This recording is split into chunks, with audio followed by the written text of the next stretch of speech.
CLB has finally dropped, and before we get into the track-by-track review for the album, I feel like the rollout for Laugh Now, Cry Later, the trailer, hyping up Nike collabs, and then the billboards with all the features would have been a perfect rollout if it would have came out. You know, I know he got injured and everything. Let's be honest, the cover, it's a funny troll, and it grew on me a little bit, but let's be honest, it sucks ass. By the way, this video is not going to be me shitting on Certified Lover Boy the entire time. I want you to know that in the past year, I've become a Drake fan. I was just so ready to hear a classic and so excited to hear this Drake album. If I gotta be honest, I was disappointed, and we're gonna get into that.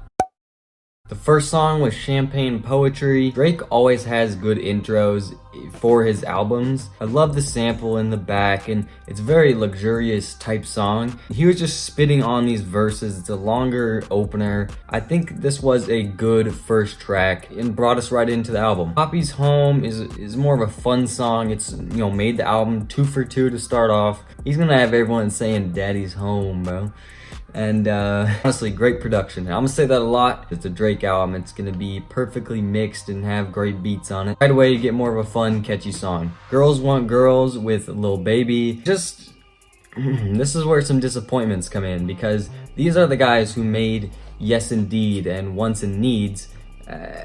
And like, this song could have been so much better. Or because there was no singles or anything on this album, like, this is where you put Wants and Needs as a single. I felt like that would just help me enjoy the album in general a lot more, because I like that song. Say That You a Lesbian, Girl Me Too. That's like the most popular line off the album. I don't know why, what? But you know, Drake's singing is alright. I'll give it to him. The hook is a little bit catchy, but just overall, I'm not one for the Drake slower songs like this. In the Bible with Lil Durk and Giveon, Drake was again just slow and a little boring on the song, I can't lie. Durk's verse was hard. That was by far the best part of the song. Giveon has vocals at the end, but I just think for me, this song might have too much just mid and just boringness to it that I don't really know if I want to go back to it. So the last two songs, I'm conflicting on whether those are skips or not. You got Love All with Jay-Z, and Jay-Z and Drake are just dropping bars, doing their thing. The song isn't for me. It's not that I don't like this style of songs, it's just this one didn't hit. Track 6, Fair Trade with Travis Scott. These are the dudes who made Sicko Mode, right? And Drake just not crazy on this one. I'll give it to him again. The hook was somewhat catchy. Travis verse is kind of starts off boring for me. And once he switched flows, it picked up a bit. This section of the album, tracks 3 to 6, I was just disappointed with these features on them, and honestly won't be listening to them. So that's where I get a lot of worries and disappointment. Early on in this album, I really wanted more Laugh Now, Cry Later sound on this. I wanted that song on the album too. Track 7, Way Too Sexy with Future and Young Thug, is where we get a little bit interesting. Finally, a great track, and by the way, if you guys haven't watched the video, go watch that, because that shit is actually hilarious and one of the best videos this year. I knew Drake's flow was really good, and I was excited to hear what Thug are gonna do that, and everyone killed it on their verse. It's just a fun song. I think it's gonna be one of the bigger ones probably. Song TSU, it's a solo song. Oh no, to me it's too long. It sounds like filler. It's got a slower switch at the end, but for me it's a skip. Too Deep with Future, got another feature on him, and I'm glad he's on this album. So this before, these are the dudes who made Jumpman, Life is Good, I mean countless other bangers, right? And then this song is just super mid, dude. Way Too Sexy was a really nice song a couple tracks ago, and then you get to this one, it's pretty boring until you get to the second half of the song. It is somewhat entertaining, but it's just not one I'm gonna listen to. Track 10, Pipe Down. It's not trash, I just wouldn't listen to it. And you know, I'm realizing on this album, at this point I had only liked a few songs, and I was like, really, Drake just didn't pull through. Like, what is going on? The way this album was going so far, my first listen, I was literally pacing back in my room, and I was just thinking, like, there is no way, dude, what is happening? Then we get into the interlude, which is Yeba's Heartbreak. I think it is a beautiful interlude halfway through the album. It's really just a soothing listen, sounds a little bit classical. I thought this whole album was a disaster at this point. The track after this is exactly what I wanted. 12th song is No Friends in the Industry.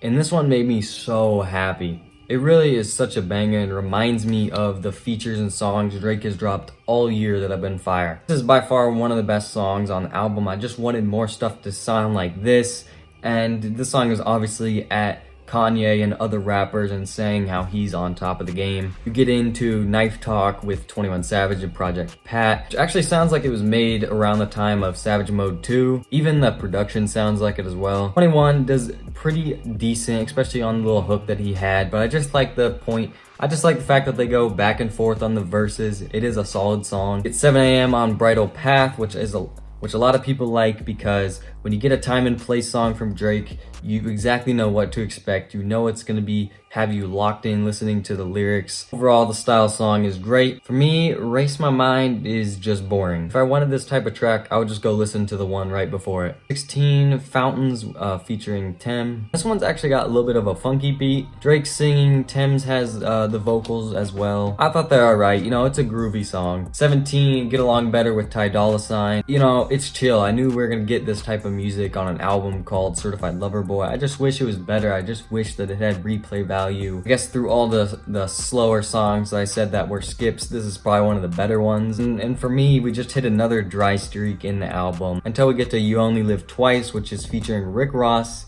and Lil Wayne. Finally, we're back. We hear the Mama Maybach music from Rick Ross. We hear the Lighter from Lil Wayne. To this grand production, Rick Ross actually starts off with a great verse into Drake, who is sliding, and then at the end, you get Lil Wayne, who shows why he's one of the best feature artists this year. So fire, and definitely one of the best on the album. You can kind of see how the track list for me is just so spotty on which ones I like. I Am Y2, sorry, I can't remember what that even means, but it's featuring Kid Cudi. Drake actually used like a clip of a Juice interview as a little tribute for the first like 20 seconds. They slide, you know, it's a solid track. It's not one of the best, but it's good. Track 20, Effing Fans. Just boring, filler, skip, that's all I'm gonna say. We get into the last track, which is The Remorse, which is actually really good. He's talking about his team who helped him get to this point. More of a thank you as well as almost like freestyle vibes, and he's just throwing in punchlines. I like this song because it's powerful, you really feel it, and so this is my underrated one on the album. You know, when I was done listening twice this morning, I was just thinking like how long I waited for it and my expectations, and fans are gonna debate which is better, Donda or CLB. They're really close for me. I'll put more thoughts over on Twitter. I also put out a Donda review the other day, so go check that out. Thank you for watching. Let me know what you guys thought of Certified Lover Boy. For me, it let me down a little bit. It's still got some good tracks. I just thought it was gonna be way better. I was expecting a classic.